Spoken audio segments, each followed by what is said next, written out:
সুমির ব্লগে সবাইকে স্বাগত জানিয়ে শুরু করছি আজকের ব্লগ। তো কেমন আছেন সবাই? আমি তো ভালোই আছি।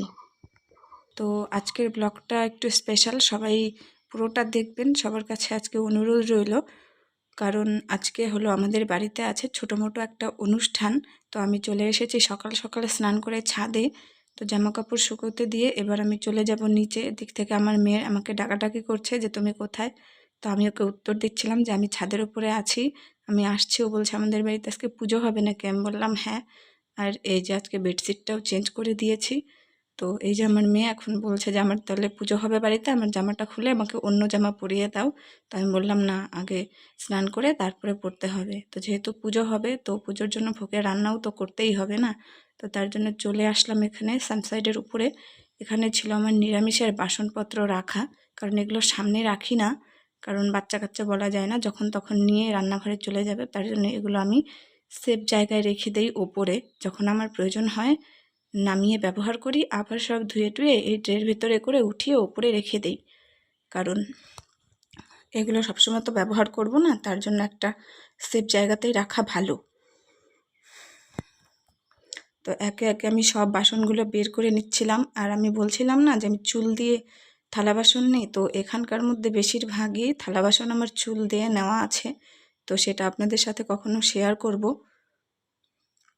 আজকে হলো আমাদের বাড়িতে বাল্যক সেবা দিব, কারণ বলেছিলাম না এর আগের ব্লগে যে আমার দেওর কেদারনাথ গিয়েছিল। তো ভেবে সবাই বলে যে কেদারনাথ বা কোনো তীর্থধামে গেলে সেখান থেকে এসে মানে কয়েকজনকে খাওয়ানো উচিত। তো আমরা ভাবলাম যে বাল্যক সেবা দেওয়া যাক, কারণ বাল্যক সেবা মানে ছোট ছোট বাচ্চাদের ডেকে এনে বাড়িতে খাওয়াবো। তো তার জন্য টুকটাক কিছু রান্নাবান্না করতে হবে। হবে খিচুড়ি, আলু ভাজা, মানে 5 রকমের ভাজা আর পায়েস। বেশি কিছু করব না, অল্প করেই করব। তো সব আশেপাশের বাচ্চাদের বলা হয়েছে, তারা আসবে।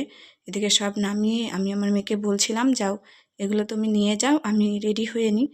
তো এখন আমি এগুলো সাইড করে রেখে দিয়েছি আর এই বাসনগুলো সব নামিয়েছি।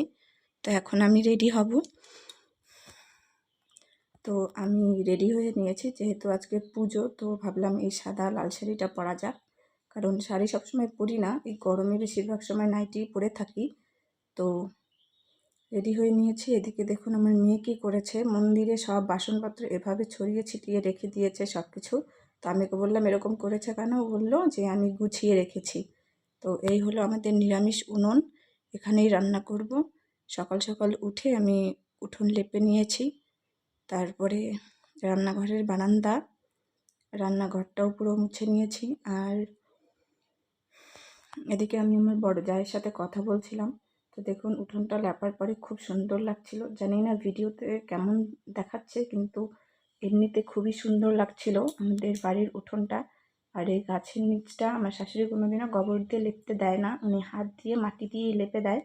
তো আমি সকাল সকাল ঘর মুছে ঘরের সামনেটাও জল দিয়ে একটু পরিষ্কার করে দিয়েছিলাম, একদম রাস্তা পর্যন্ত লেপে দিয়েছি। পুজো মানেই লেপা মোছা, তো অনেক সুন্দর লাগছিল। এদিকে সব কিছু গুছিয়ে নিয়েছি আমি, থালা বাসনগুলো, এদিকে কড়াই দুটোর পেছনেও মাটি লেপে নিয়েছি। আর এদিকে আমি বসিয়ে দিয়েছি পায়েস।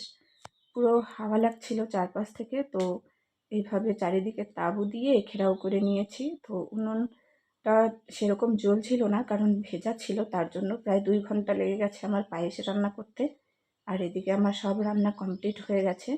এখন আমার যাকে বলেছি যে তুমি ভোগগুলো সাজিয়ে ফেলো, আমি ওই সাইডটা একটু গুছিয়ে নিই। তো আমি ছিলাম ওই সাইডে। আর এই দেখুন খিচুড়ি। তো আমাদের বাড়িতে ছোটো মোটো অনুষ্ঠানে না ভোগের রান্নাটা আমি করি, আর ভোগের রান্না করতে আমার বেশ ভালোই লাগে।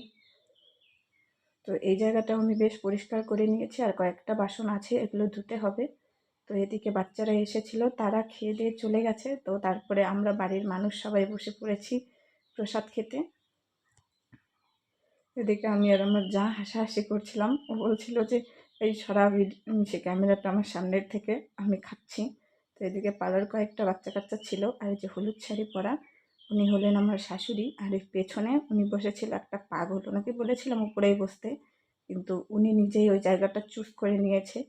যেহেতু পাগল বুঝতেই পারেন, উনি তো নিজের মানে মতের মালিক, ওনার নিজের যা ইচ্ছা হয় সেটাই করে।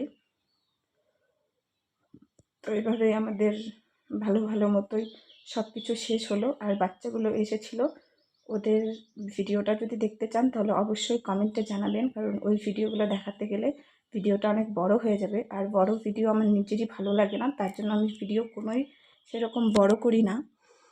ছোট ছোট ভিডিও করেই আপনাদের দেখাতে আমি বেশি পছন্দ করি।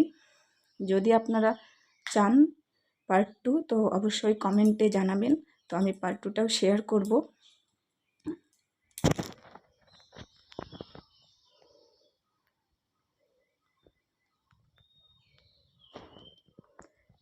তো এদিকে আমাদের খাওয়া দাওয়া প্রায় শেষের দিকে। পাড়ার থেকেও অনেক মানুষ এসেছিল, সবাইকে ডাকা হয়েছিল। তো আজকের ভিডিওটা এই পর্যন্তই। ভালো লাগলে একটা লাইক, কমেন্ট আর শেয়ার করে দিবেন। আর এই যে এই পাশে সবুজ জামা পরা, এর নাম হলো ধপাই। তো এর নাম সরস্বতী, আমরা সবাই ধপাই ধপাই বলি। আর এই যে পাতার মুখ ঢেকে খাচ্ছে, এর নাম হলো বর্ষা, ও আমার বড় জায়ের মেয়ে। আর এদিকে দেখুন সব কিছু কেমন ছড়ানো ছিটানো আছে। তো এটা করতে হয় সকাল সকাল, আমাদের একটু দেরি হয়ে গেছিলো, প্রায় বেলা 1টা বেজে গেছে। তো আজকের ভিডিওটা এই পর্যন্তই। Tata, bye bye.